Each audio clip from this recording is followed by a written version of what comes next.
ஆச்சி கொழுக்கட்டை மாவு வந்தாச்சு. ஆச்சி கொழுக்கட்டை மாவிற்கு கொழுக்கட்டை அச்சை கேட்டு வாங்குங்கள்.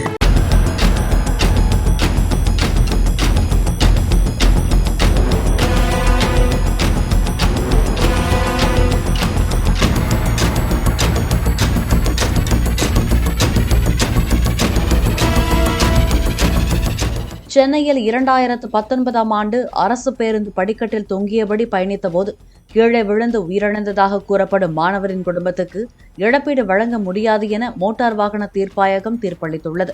கொளத்தூரைச் சேர்ந்த அந்த பள்ளி மாணவர் பேருந்து ஓட்டுநரின் அலட்சியத்தால் கீழே விழுந்து இறந்ததாக கூறி 49 லட்சம் ரூபாய் இழப்பீடு கேட்டு அவரது குடும்பத்தினர் வழக்கு தொடர்ந்தனர்.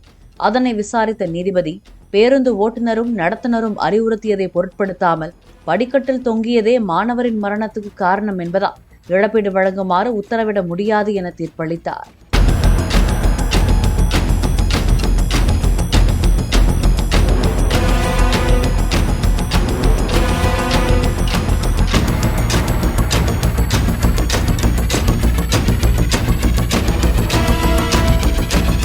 ஆச்சி கொழுக்கட்டை மாவு வந்தாச்சு.